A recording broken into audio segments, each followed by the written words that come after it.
we've got the Redcat Racing Kaiju on deck. I know I called it in the past video, I called it a fatal flaw. And the only reason why I called it a fatal flaw is because, well, I mean, honestly, I feel like it's a fatal flaw because not everybody has the ability to and or wants to be able to fix an RC that's fresh out of the box. Now, I'm sure that I'm not the only one that this has happened to, so there's probably going to be a slew of different repairs and whatnot, but I just wanted you to be aware that this little chassis battery strap breakage issue is a major issue, because if that battery is allowed to be slamming inside your truck and you don't know, you could potentially puncture the pack and cause a fire. Because the way it breaks, if you're not using a hard pack, the way it breaks is it damages the external part of the pack, which could puncture it. And that could lead to a possible meltdown, and nobody wants that. Let's break into the Kaiju and show you my very simple little fix using tools such as maybe like a Dremel, piece of sandpaper, a file, maybe some needle nose pliers. We'll see. Maybe some foam. We'll check that out. And then to clean things up, you don't have to get this brand. This is just a very inexpensive brand that I happen to use. This is a lacquer thinner or an enamel reducer, or you can just use straight alcohol, or maybe go ahead and grab your significant other's fingernail polish. That works too. We may use a cutting disc like this, or we may even use a little drum sander, such as this right here, or a grinding stone. This is actually called a grinding stone, not a drum sander, but whatever, it does the same thing. There's some kind of a blue line. I don't know. I know you're not seeing it now, but there was some kind of a blue line that was on my screen that I couldn't figure. Well, not a blue line. There was a blue dot, and then like there was a line up across the whole screen, and I thought there was something wrong with the iPad or the GoPro. But anyways, so I don't mean that it's a, well, how do I answer this? Or how do I say this? It's not really a fatal flaw, but the point blank fact is that, you know, now you cannot run safely the RC with batteries just flopping around. I just don't know, man. So, I've got to obviously figure out what to do.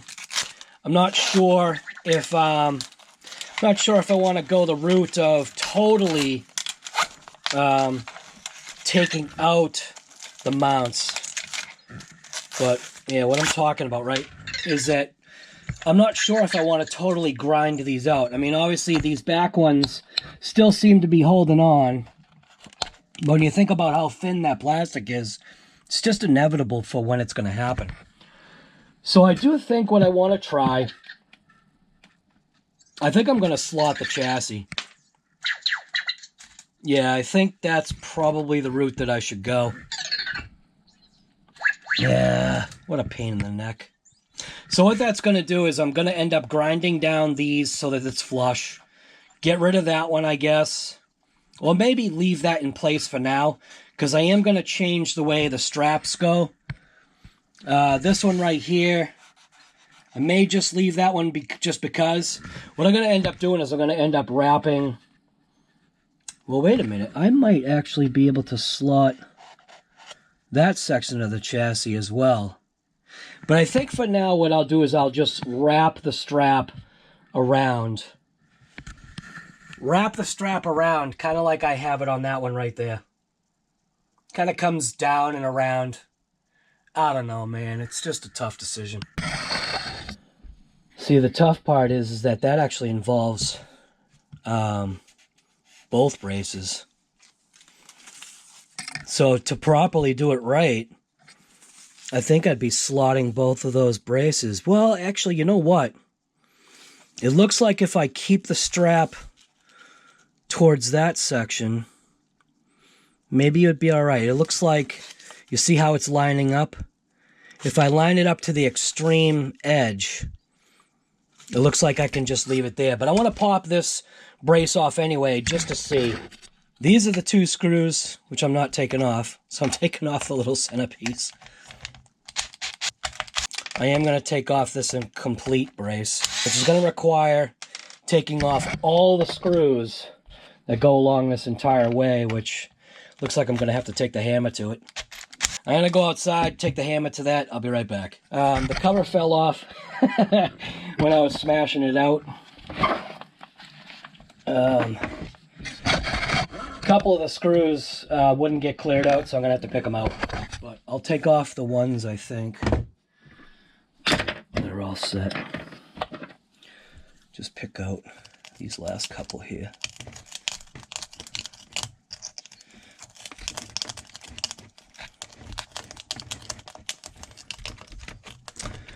I'm going to use a vacuum. All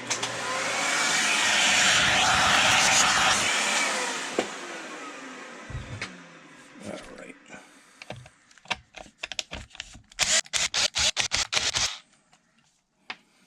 So then we can take off this back plate, and then we can take off this. Now this is where you can get contaminants inside the diff, so just be careful when you pull this off that you don't get any grit in there. Differentials look like they're doing okay. Seems as though the grease is doing what I had intended. It looks slightly dry, but it does look like the gears still have grease on them. So that's the important thing, and that's why I use this grease the way I do. I will end up packing more grease in there. It's just the way I do it. This isn't for everybody. This is just what I do. All right, I am going to take the vacuum and kind of vacuum around there.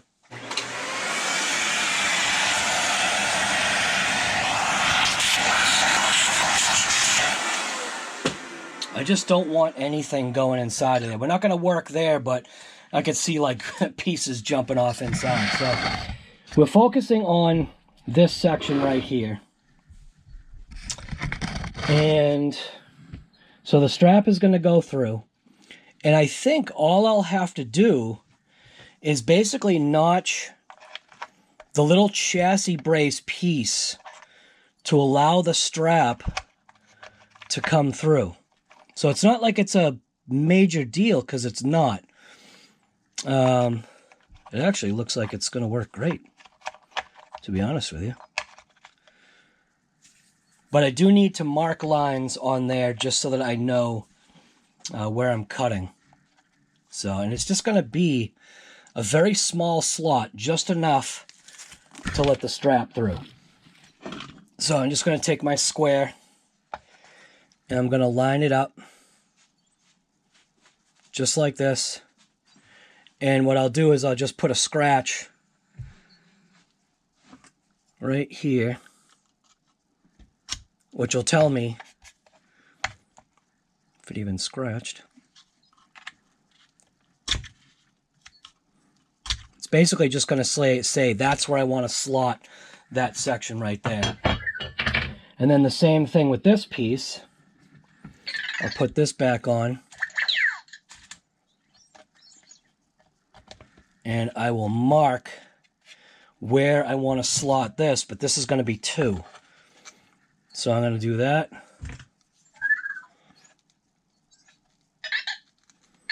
Slot right there. And then on the opposite side, a slot right there.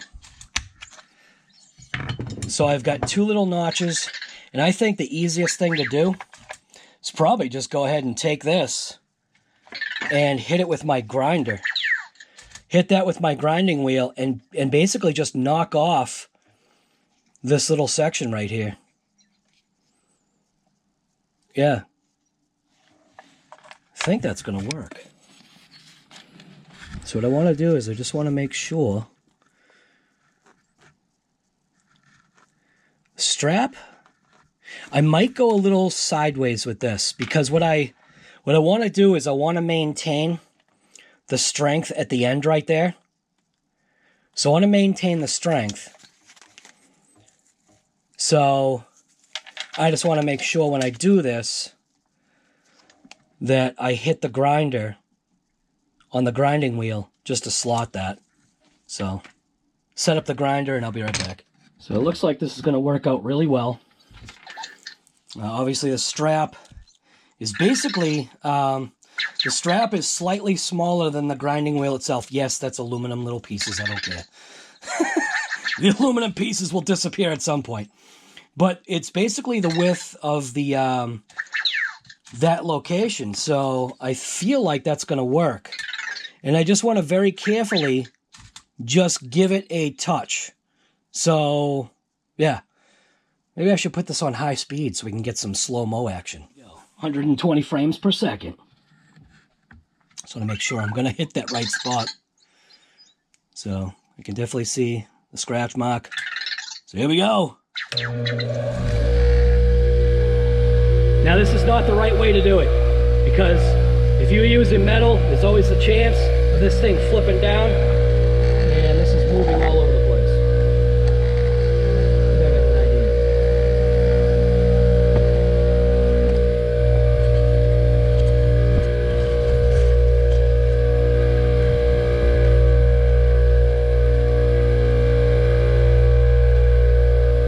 I think that'll work. So there's still a chance for this piece just to flip down and create annihilation. This is the wrong way to grind. But I've grinded a couple of times in my life.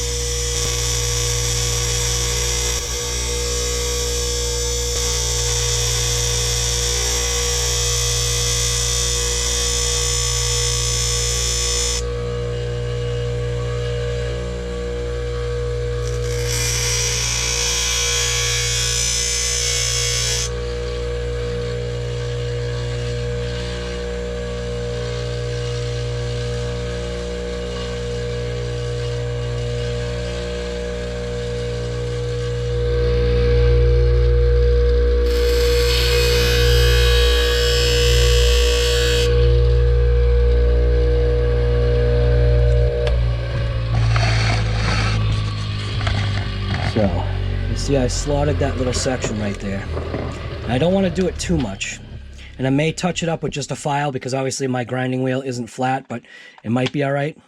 And it definitely doesn't look like it was enough. So, I do need to grind it a little bit more. So, I'm going to hit it on the grinder again and I'll be back.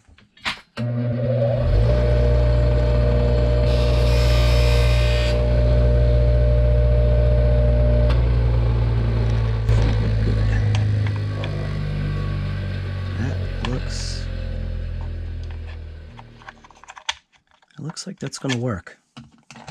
So initially what I was thinking was that I thought that the drive shaft may have become a conflict with the strap, but obviously it's got a, actually it's captured. So, and I'm also noticing there's rust in my drive shaft. So there's rust on there. So I don't know if that's because it was sitting on a ocean boat for a long time, because it's really, I didn't get the thing really wet. All right, so now I'm just going to take the strap and feed it.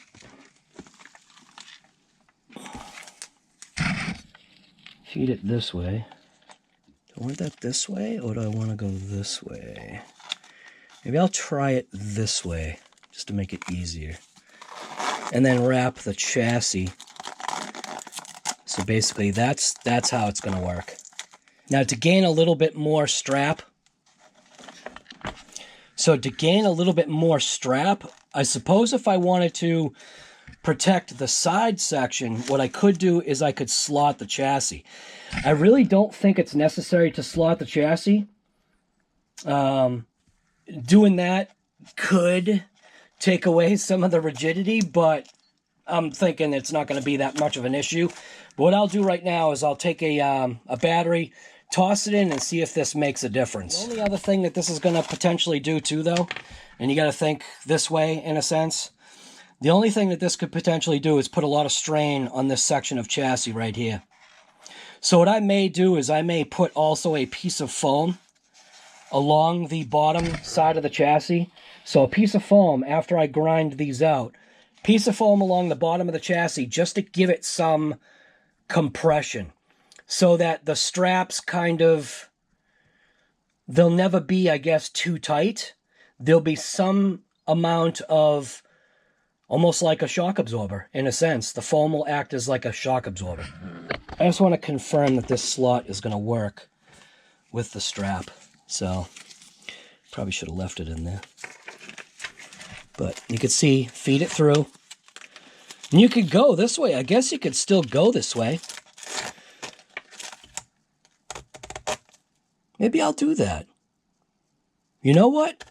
Maybe I will do that. I'll leave it that way. It'll still put pressure on there. Decisions, man. Never mind. I'm just going to do it the way I was going to do it. So I'm just going to go like that. Place this little chassis piece in here. Making sure that it actually fits. And it does. Looks like it's a pretty good seal too. So because the soft section comes out, it looks like it'll be a great seal. All right, so I'm not going to bore you with the grinding of the other piece. But I'm going to grind that one, put everything back together, toss a battery pack in, and basically show you my, for now, solution. So this is just the, like I said, for now solution. Seems like that's going to work great. I think if you were concerned about maybe any contaminants getting in there, I mean, water's going to get in there anyway, just by the way this is designed.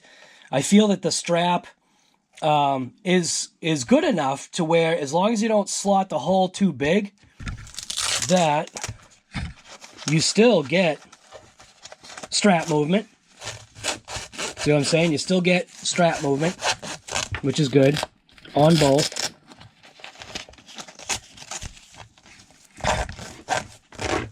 This one's a little bit tighter. This one I went a little bit looser because I just wanted to see if I could get strap movement, and the strap movement is a little bit better. You could, like I said, put some foam on there if you were worried about contaminants getting in there. You could just take a piece of foam, and really small piece, and just kind of place it in there, and then button up the screws the way it is. So, and then on the inside, this is what we're looking at. I am going to grind away these little portions right here. So what I'll do is I'll grind these away, and then once I'm done grinding it away, I will then be back. So I'm going to grind both the inside and the outside. So I'll be back once I'm done grinding.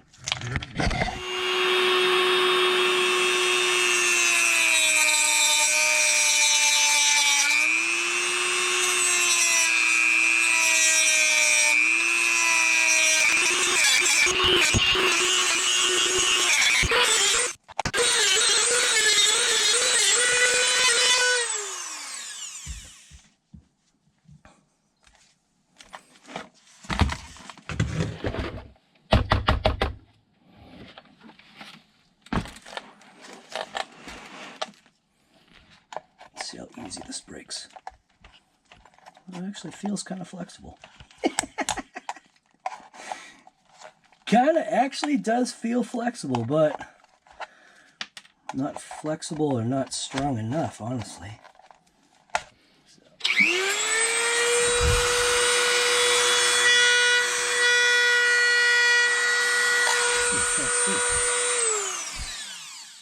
Actually can't see.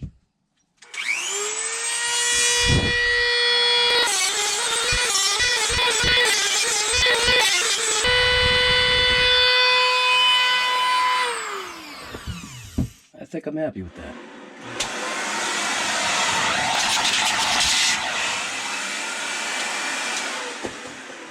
I'm just going to use a little bit of 220 just so I can soften up some of the areas.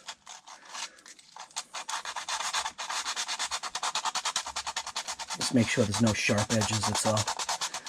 Sharp edges just to keep just to keep the strap nice. Feels pretty good.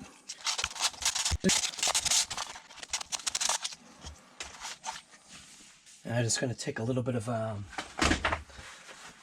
acetone, enamel reducer, or lacquer thinner. It's all the same stuff. What I am using is I'm using a lacquer thinner. And I just want to wash down everything that I just did. And I want to remove any kind of contaminants.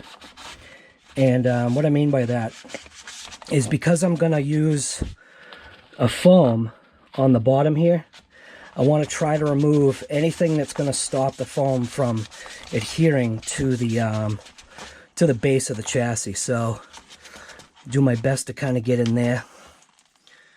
Right in there, it's kind of a little tough. It's where the foam strips were, so they had foam strips in this. So if you use a lacquer thinner or whatever, nail polish remover, anything like that, it just breaks down the glue just to make it so it's easier to get out of there. So, and it'll wash away the Made in China sticker. Did I just violate something here by doing that? Always cap off your stuff when you're done. And I'll give it a final wipe. Just because I really want to get that glue out of the corners. It's really stuck in those corners. Alright, I think I'm alright with that. Just give it a wipe out. Make sure it's all set and clean. Now I want to place, I know I had said I wanted the stick down foam, and I think I decided against that because what's going to happen is the sand and grit is going to get stuck underneath the foam. So that's not the best scenario. So what I'll do is I'll just lay a piece of foam down there, and then yeah, that should work. Now when I get batteries, right, when I get batteries, I always keep the foam that the batteries come with, because you never know when you might use this foam to do exactly what I'm doing here.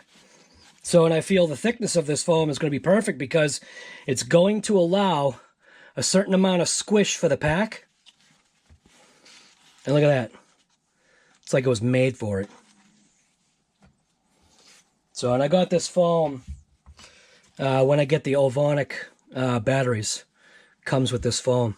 So I think that's going to work mint. Now we can go ahead and just take our straps, put the straps in, and I'm not going to bore you with that. I'll be back once everything is all set, and you'll be able to see what it looks like. Just showing you that I did put more lube in there.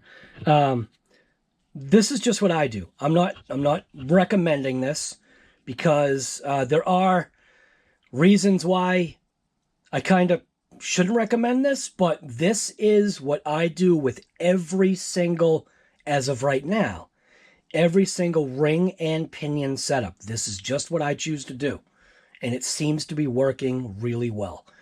I do have another idea for something coming up, but that's going to be a different thing for the channel.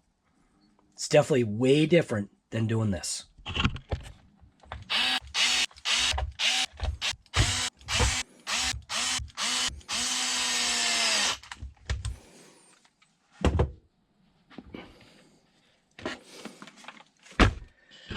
It's very simple. The battery is in there. It's really not going to go anywhere, especially like if you're running a battery pack of this size. Obviously, you know, battery packs such as this pack will fit in there. You can still fit in other packs.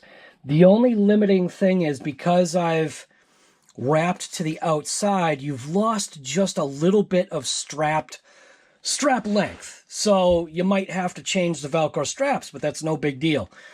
This thing will still rip 6S. I think if anything now, the battery tray has a wider footprint to be able to fit more of a variety of packs in it. I mean, this is basically the longest length you can go, unless you broke away this front little chassis piece, but I'd leave that alone because I feel that's like a little bit of a stiffener. It is a divider box, but I feel it's a stiffener, and it's also a way so that if you do a nose landing, the battery is not going to go slamming into the receiver box and potentially snap it off. As far as the back edge here, you might have to be careful with the wiring. That's your decision on how you want to do things. Right now, there is no protection for the wire chafing up against that motor plate. So that may be where I take the battery pack and, you know, just flop it the other way. It's no big deal. So yeah, that's basically it. This is the underside. Just like you'd already seen, that's the underside. It's not like it's a modification. I mean, it is, but it's not. I don't call these modifications, man.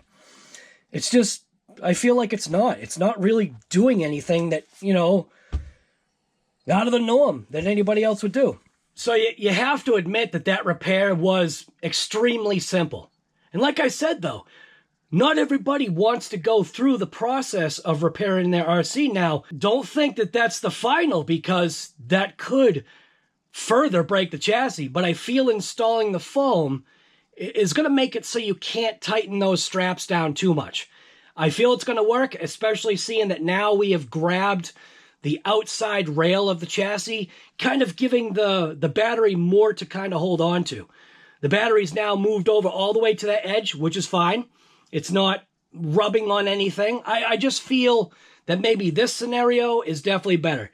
Grinding down and sanding those little tabs over, definitely a plus. Get rid of them. You don't need them in the chassis. I feel all it's going to do is cause a problem.